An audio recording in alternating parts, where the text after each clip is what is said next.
There was a week straight, maybe 2 weeks of where I would use the bathroom 10 times a day. Welcome back to another episode of the YeahDat podcast, hosted by yours truly, West Coast Roberto. And my guest today is someone who I've met and is a good dude who deals with a condition that a lot of you out there may be dealing with but don't know. So today we're gonna discuss this condition, symptoms, signs, and different types of treatment or whatever to help you alleviate the condition and better cope with it. So without further ado, I'll allow my guest to introduce himself, and then we'll just go from there. Hello, I'm Victor Segura. Everyone calls me Sriracha. I'm a part of the military, and as Roberto said, I deal with a condition called IBS. There it is. That's the condition for those of you out there listening, wondering what is. My man deals with irritable bowel syndrome, and you deal with a severe case of it, correct, Vic? Yes, I would title it chronic. Chronic. Okay, chronic. I've been dealing with it about 5 years. 2 of those years, I was unknown. I didn't really know what it was.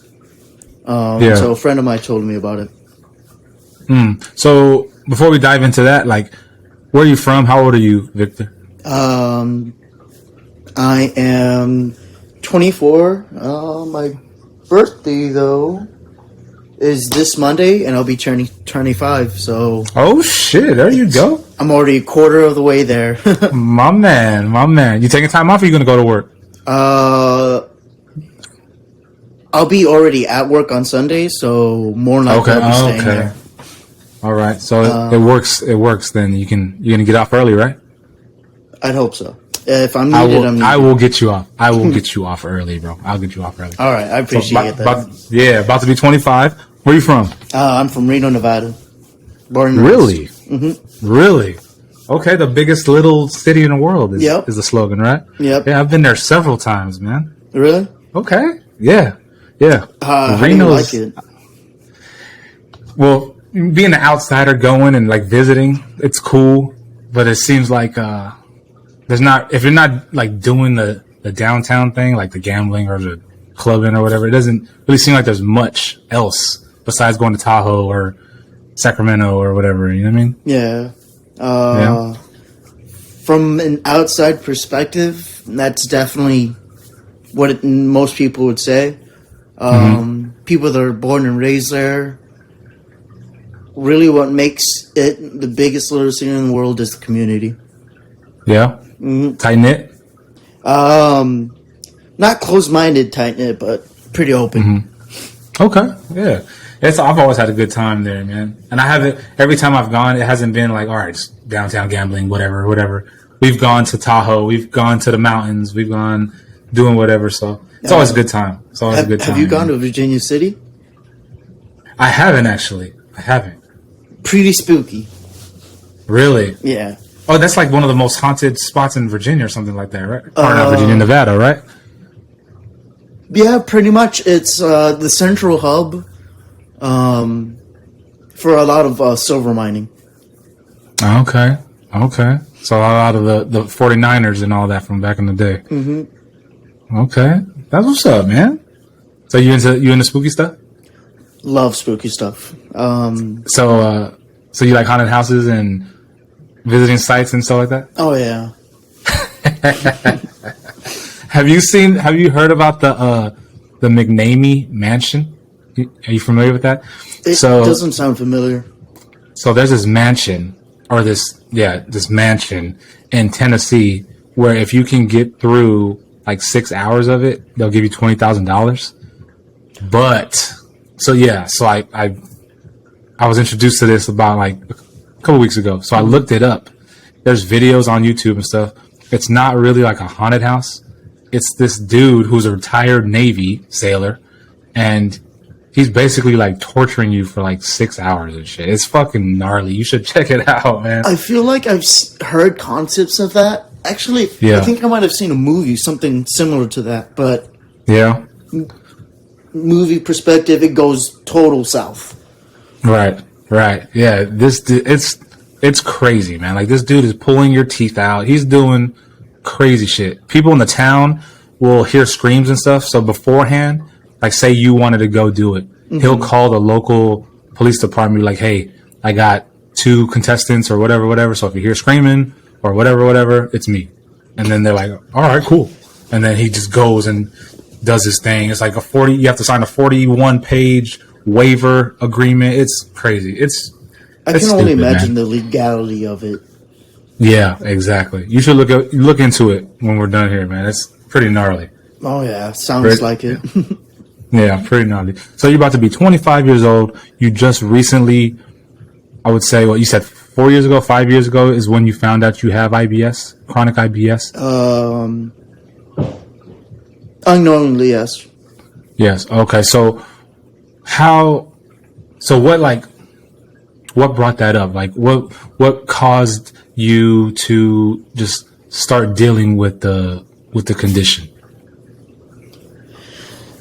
Before I joined the military, bowel movements, normal, typical, maybe once a day, maybe once every other day.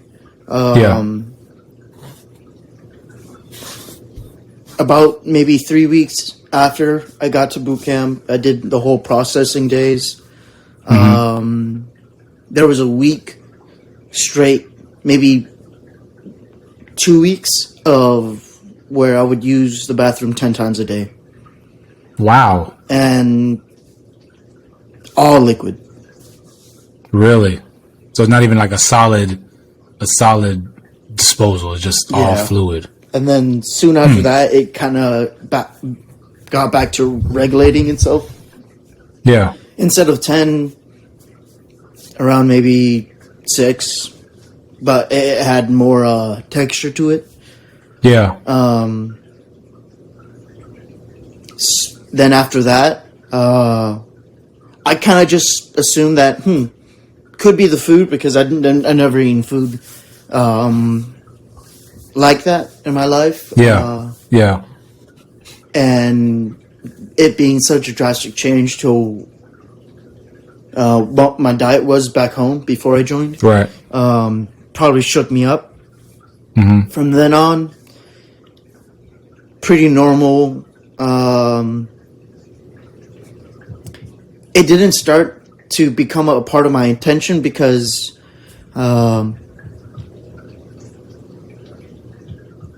would be hanging out with some friends at Then a Man on the Boat, and they would ask me, like, you okay? You've been using the restroom way too many times. And in these situation, it was like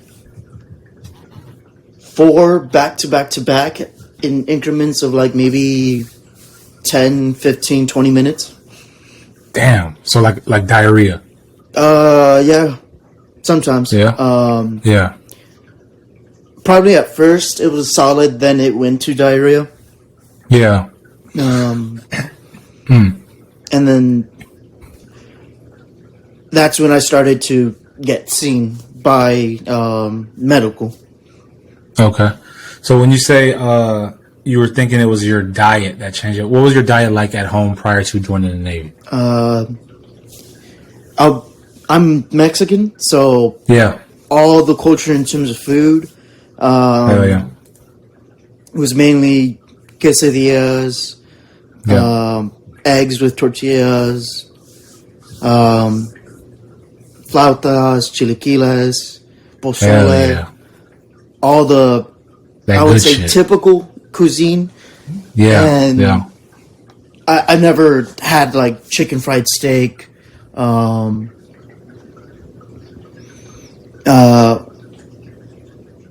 fried chicken in the sense of how they prepared it. I've always had like Popeyes or KFC or something like that. Right. But for the most part, it was mainly like Hispanic takes on foods. Right. Yeah. I grew up in that culture, so I know exactly what you mean, man. Mm-hmm. I know exactly what you mean. That's like good eating right there. Yeah. I definitely never worried about kind of like a calorie intake. I've always been a heavy set guy, but at the same time, in Reno, I walked everywhere where I wanted to go. Yeah, because it's all accessible via walking. Yeah, And then definitely. Shortly after, I picked up longboarding too. Okay, hell yeah. Yeah, so then you get to boot camp, and it's a whole change in diet in regards to food. Because, like, for those of you who are unfamiliar, in the military, they serve a vast variety of foods, but when they make it, it's in bulk. So they make collard greens, a big old portion, macaroni and cheese, mashed potatoes, et cetera, and it's a mass quantity of it as preparing it or whatever. So you get to boot camp, your diet changes, thus sparking the thought like, okay, this is probably the cause of this stuff I'm going through right now. Okay, so you go to medical. What does medical say? How long I've been experiencing this, what kind of types of poops I've been having, how long have they been, and then they pretty much describe IBS as a whole. It's not like a one set of category, you fit here, you fit here. It's a multiple spectrum to where you go full-blown constipation to where you're like a fire hydrant, just leaking everywhere. For me, I bounce back and forth. And along with the frequentness and the stool type, how often you also go for the restroom. So do you deal with like the symptoms of like bloating, abdominal pain, and stuff like that? Or is it just, I got to go to the bathroom, let me go to the bathroom? So at first when I started to like, I did have abdominal pain. Over the years, it kind of just became discomfort. And typically, at least for me, most people will have they would feel bowel movement and like, oh, it feels like I have to use the restroom. It gotten to the point to where I don't have that feeling anymore. The time when I know I need to use the restroom is when essentially my sphincter perks up and it's kind of like that's the last line of defense. I don't feel anything, and because of me being bloated most of the time, I think also plays a factor to it. Okay, so you have situations to where I feel it coming, and then you have situations to where it's too late. Unfortunately, yes. Yeah, that's terrible. That's unfortunate. So which for those of you out there listening, IBS is common. It's not just a rare thing. It's common. More than 200,000 cases are diagnosed in the U.S. today. So I want y'all to be aware of everything that Victor's saying. So if you think you have an IBS, you should go get checked out. You know what I mean? Because there's different severity levels of it. Oh yeah. Along with that, it can be as mild as if you got sick, and you just had constant diarrhea one day, and then it goes back, and it's not like a one-done treatment thing. I've done multiple things to try to help me, but so far nothing's happened. Nothing's helped so far. And according to the Mayo Clinic, it's either something that's sporadic or a lifelong thing. So which is common. Either or is common. So, damn, man, that's unfortunate. So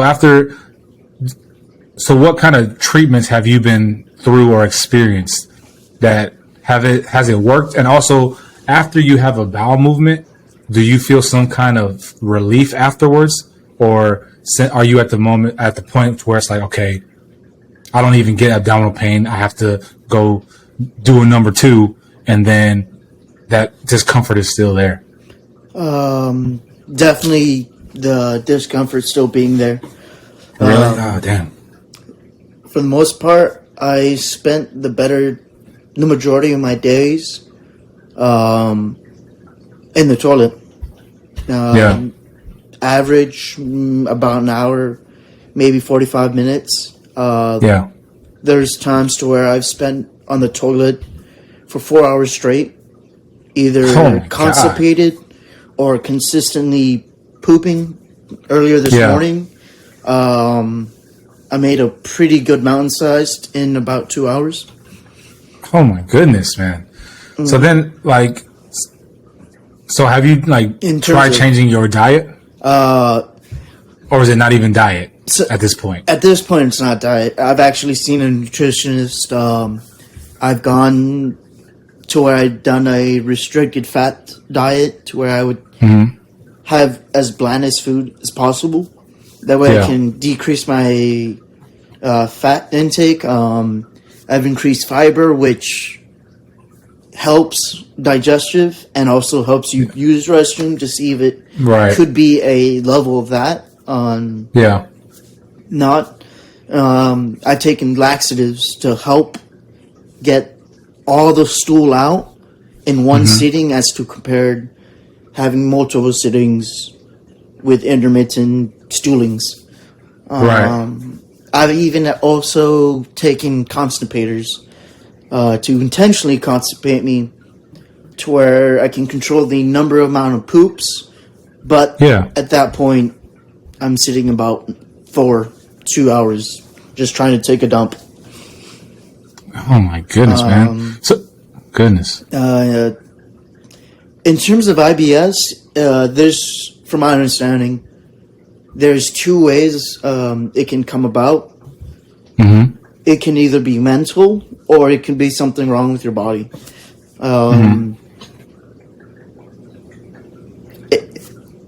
First place to look at when you're having problems like this is your colon, obviously. Then check your small and large intestines, seeing if they can secrete the right amount of enzymes to help absorb. Common sign of something called IBD, which is irritable bowel disease, is if you're having stools that are kind of like encased in a mucus-like cocoon. That's definitely a good sign that you could have that. It's a far worse disease than IBS, but it can lead to you losing your colon and having to live with a shit bag for the rest of your life. Damn, man, that is crazy. That's crazy. Yeah, I've had a friend of mine. He had to have a shit bag for a minute because he had got hit by a car and like drugs, so he had a shit bag. And I hadn't seen him in a while, so I went home to California. And he showed me. He's like, "Hey, look at this." And I was like, "The fuck?" He had a shit bag. I can't even imagine how that works. Me either. So I asked him. I was like, "Yo, how? Like, what the fuck?" He's like, "Yeah, it's hooked up like urethra, and then the bag. I don't know how the bag is hooked up, but the bag when he showed me, there was shit in it. I was like, holy fuck." He's like, "Yeah, if I don't like, sometimes I can't even feel it. It's just like it just comes out." I'm like, "Holy man, that's crazy in a bag." And it was just, it's crazy. But have you? Go ahead. Thankfully, it sucks that your friend has gone through it and he's living that life. Thankfully, body-wise, for me, they didn't find anything wrong. At the moment, I'm being checked out for my liver, so it could have something to do with that. Okay. A lot of the places that they've looked is my pancreas, because those also help with absorption of it, which gives off that cocoon-like mucus as well. Liver, which I'm currently being looked at, and it could be something far worse with inside the GI tract. Right. Yeah, because the gastrointestinal tract is like the main component for irritable bowel syndrome. Mm-hmm. I was getting ready to ask you if you've had yourself checked out. Have you had like colonoscopies and all that? Yep. Yep. I've had my colonoscopy the first time. I want to say last year. Earlier this year, I had an endoscopy. Mm-hmm. Same thing, but instead of going from your butt, they go down your throat. Yep. Just to see if they can look at the opposite side, because there's only so far the camera can actually go to before it hits a wall and damaging your organs. Yeah. And everything came back negative. Yep. Good. The biopsies, thankfully, yes. Nothing's wrong with my body, but then that leads to the second cause of it. Like you said about the 200,000 cases in America. Yep. Mm-hmm. IBS can also come from mental stress, anything that involves with your mental. Right. Yeah, because I've been doing a lot of research on it, and a lot of common symptoms with IBS is like anxiety, depression, any mental issues someone may have may be a triggering factor for it. Were you dealing with a chronic version of it? Does that affect you anyway? Are you suffering through or suffering with any of those types of symptoms? From anxiety to depression? Or? Yes, I am. Not going much into specifics. Right. I kind of view myself as a high-functioning anxiety person, to where imagine a bird in a cage, and it just shrinks and shrinks and shrinks. But being able to function with that pressure, right? Whether it be from outside or most commonly self-induced.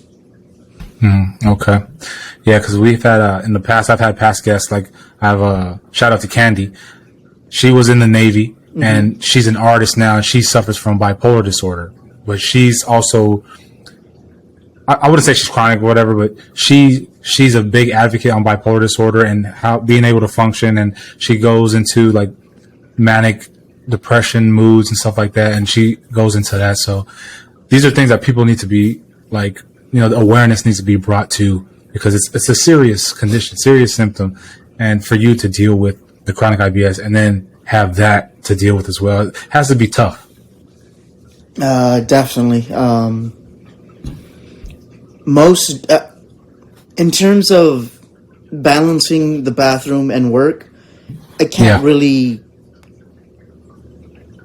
per se control where, especially where, because when is the most huge variable.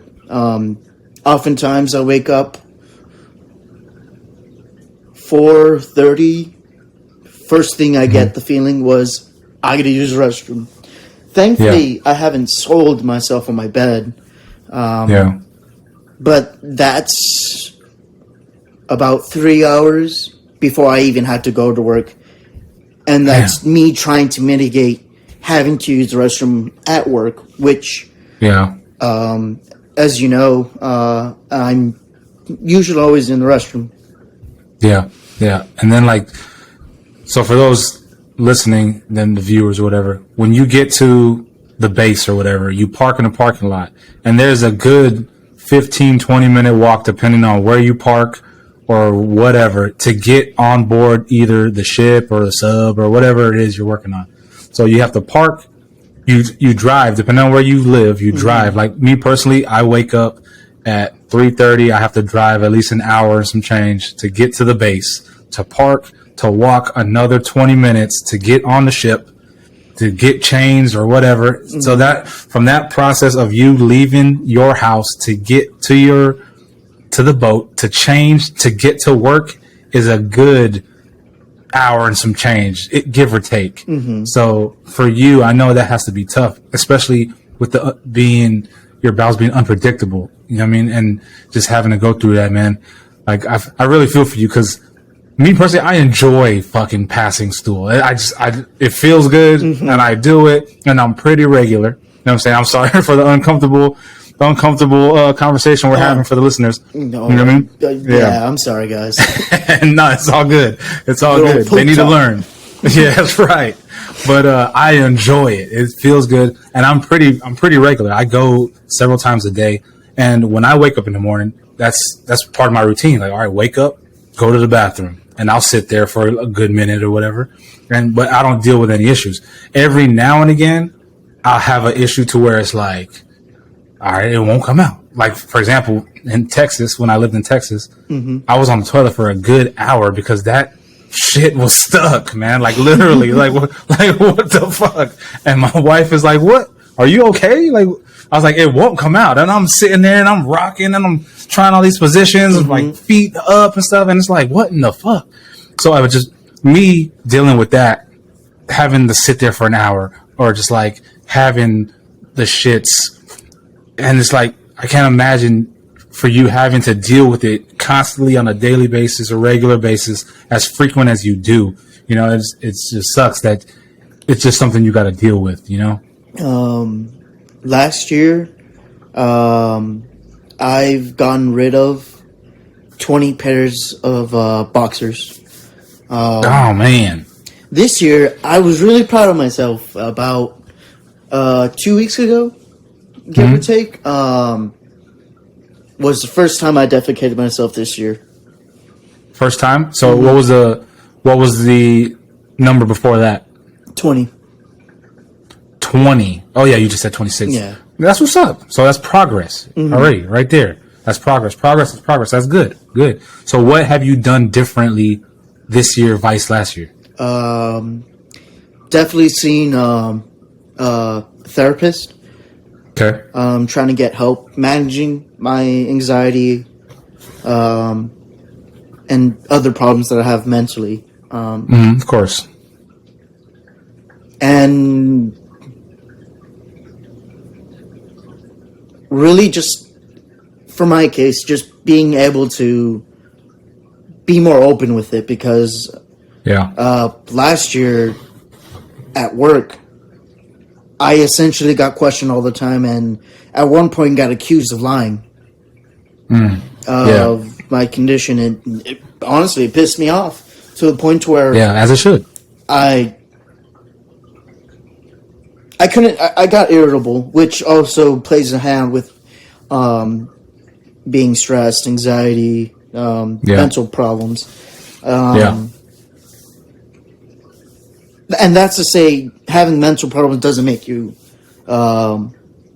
any less of a person or dysfunctional, quote unquote. But right.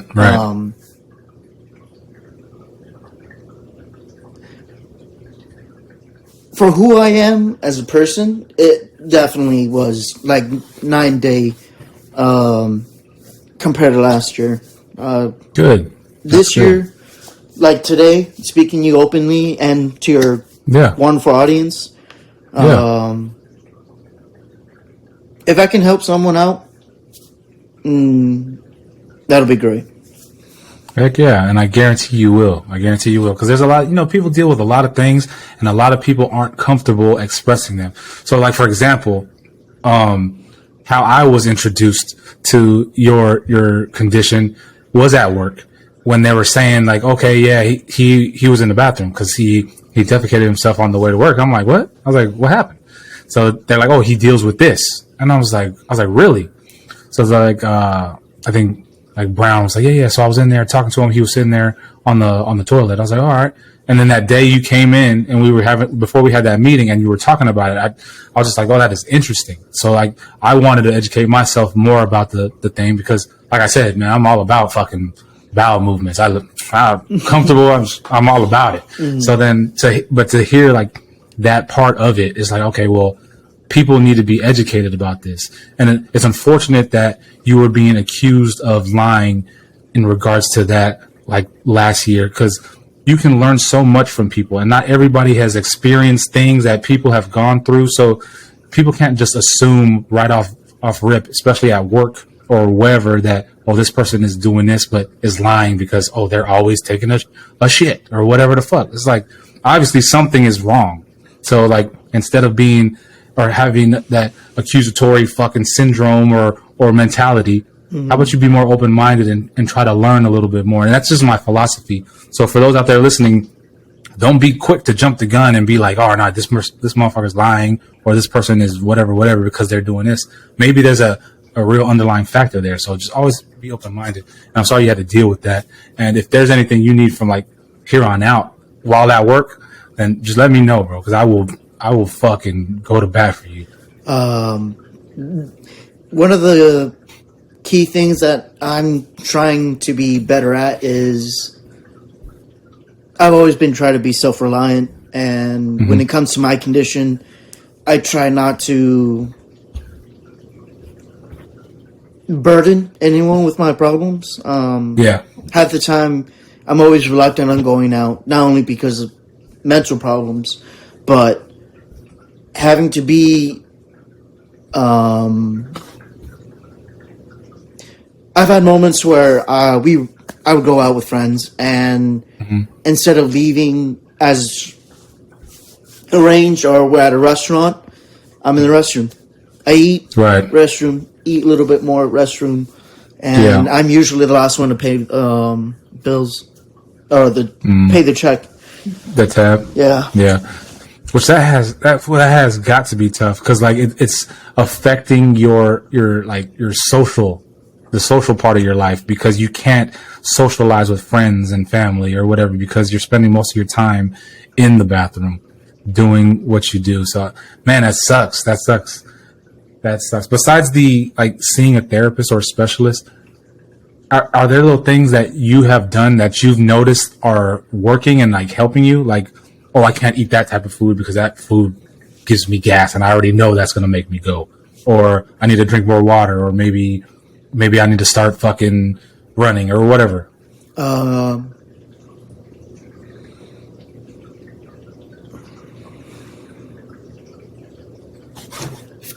Me specifically, anything that I eat is the same result. Really? Damn. Eating Japanese food, like authentic Japanese food, eating boat food, home cooked meals. All of it affects me. And if you're lucky enough to where any of you guys have something that you've noticed that gripes you the wrong way in terms of your bowel movement, definitely try to stay away from it. Right. And if it's something that you love, it's okay. It's okay to treat yourself, but don't overindulge, especially in terms of persistently causing these problems. Other than that, so far I'm just trying to not allow it to control my life. Good. That's good, man. Are you on any medications or medications that help you with the bowels? With the bowel syndrome? There was a few medications, but it's to the point to where I'm not on any medications now. Good. The last time I've got seen for like physical, to get my body checked, essentially was, here you go. We're going to give you laxative and constipators. You see fit how to use these medications. We've kind of run out on our tests. Oh my goodness. Results. So to me, I feel like I kind of got left in the dust, medically speaking. Because everything turned out back positive, for no damages. organs in my body are working as they should, and the muscles for your sphincter also play a factor if you're having problems defecating yourself. And my mental control of it and it responding to me is normal. Man, it's crazy, man. I try to always be mindful, especially if I'm anywhere new that I don't know where the restroom is. Right. Just so I have a little bit more comfort. How IBS, in terms of mental, there's three main parts. The nerves that travel down the back of the base of your neck have been found to go all the way down and end around your stomach area, your GI area. And in terms of like mental stuff, that's how it definitely plays a huge factor. So if you're suffering, the audience suffering something, hopefully not as bad as me, just because I definitely know how it is and feels. If you're going through anything rough, mentally, you're going through some stuff, or you just need someone to talk to, definitely reach out, get some help. Heck yeah. Definitely. Man. So to go back to the story, when did it get chronic for you? Because like you joined the Navy, and then that's when it started happening. When did it get from 10 times a day is fucking pretty chronic, but when did it get like when did it just like be a consistent chronic thing for you? Right around the time. That the point? Right around the time to where we started to come back to the States. I had from Japan. I had a friend commit suicide. That I worked with. And, sorry to hear that. Yeah. I think that's really the turning point to where it got worse. Because beforehand,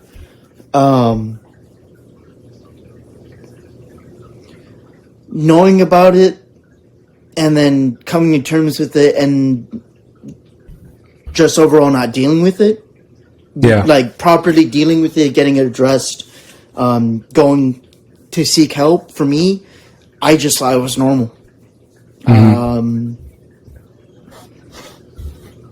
And it's unfortunate that false sense of normalcy, I guess, helped.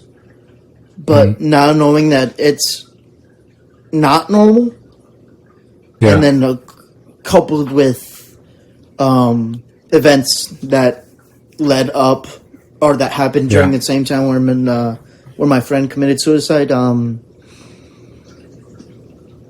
it just kind of went downhill, slowly but steadily. Yeah. Okay. And so it went from the 10 times a day, and then it got more severe. At that time where it became more severe, is that when it was to where it was like uncontrollable and it was just happening? Slowly but steadily. Yeah. Because it wasn't just a, hey, hon. It wasn't just, where are the cats? In the house? You were dum-dum. We'll talk. I said in the oven. This is they took it out. And guess what? Oh no, did they? Okay, sorry. No, you're good. My cats. Not my pizza, but the cats ate a pizza that was left out, and nice. I'm done. Cats are like, yes, it's all right. It's all right. It's all right. But in terms of your question, it wasn't like a snap day and night to where it just happened. Right. I guess there's only so much a body can take to the point where, all right, I'm kind of just literally crapping on you now. Right. Definitely. And, you know, shout out, I just want to give a shout out to your girlfriend, you know what I mean? Because, you know, there aren't a lot of people out there who are willing to be with people who have like, are dealing with conditions or something, you know, it just shows the type of person she is. So shout out to her. What's your girlfriend's name? Noel. Shout out to her, you know what I mean, for being with you, because, you know what I'm saying, being there for you, you know, it's just because everybody needs somebody, you know what I mean? Kudos to her. Honestly, I'm really lucky to have her in my life. Yeah. So, you know, that just makes me happy that you do have her, you know what I mean? Because I know this is tough.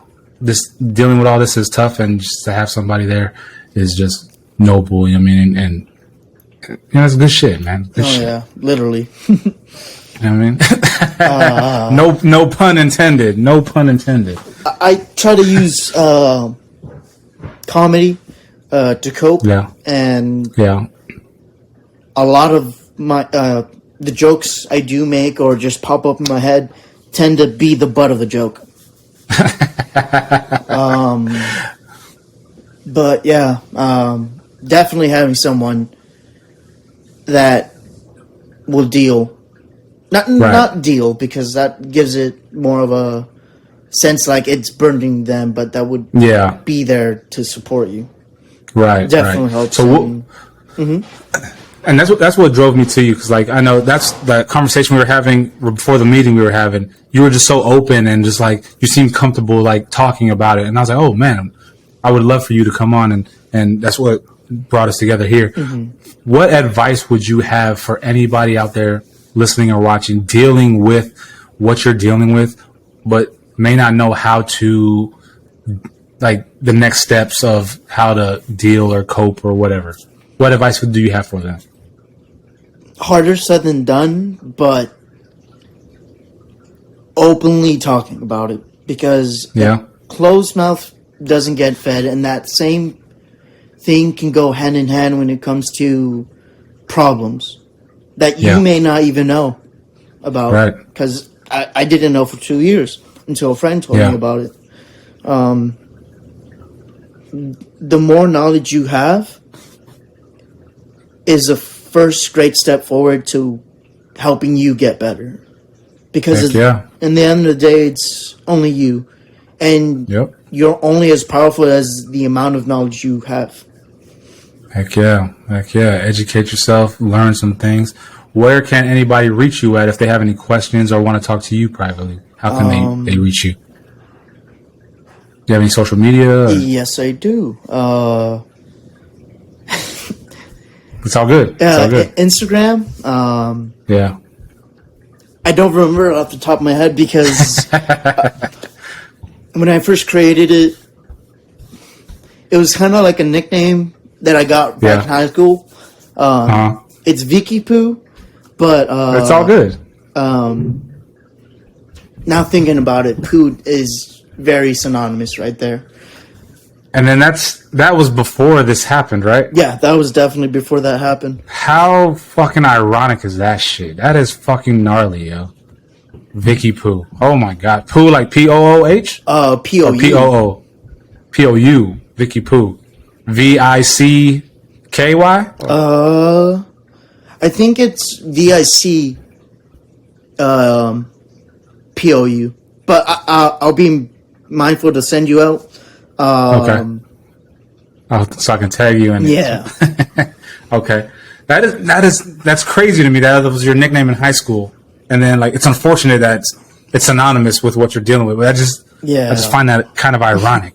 So Vicky I've on always Instagram? been a heavyset person, but I got that resting RBF face when most people don't know me. But once people got to know me, they've always compared me to being a teddy bear, lovable, caring. I mean, I try to be that every day, but good. Yeah, I can attest to that. Like, you know, I'm getting to know everybody where we work at more since I'm newer, and I can attest to that. Like you do have that RBF, man. You know what I'm saying? But then like, talking to you is like, nah, this is a good guy right here. Good guy right here. So that's the only spot they can reach out to you if they have any questions. Vicky Poo on Instagram. If you want to reach me on Facebook, it'll be Victor Segura. Victor Segura. There you go. So if you have any questions or want to learn more about it, and you want somebody to talk to who's dealing with it, just reach out. Vicky Poo on Instagram or Victor Segura on Facebook. All right. But Vic, man, I appreciate you taking the time. I don't want to hold you up any longer. I know you got some plans for the day, and I know your lady just walked in. Yeah. So I want to thank you for taking the time out to help educate the listeners out there. And I hope you have a good rest of your day, my man. And I'll see you on Monday, which happy birthday. I'm gonna say it now, and I'm gonna say it again on Monday. But I'm gonna make sure you're enjoying your day, bro. I want to thank you very much for this experience. Hey, no worries. Pleasure's all mine. No need to thank me, my man. But if you ain't got nothing else for him, then I'll just, we can just end it right here. Alrighty. Thank you again. Of course. Like he said, I'm only one message away. If you want to talk to someone, have a great day to you, Rob, and everyone else. Appreciate it. There you go. Thank y'all for listening. Until the next episode. YeahDat.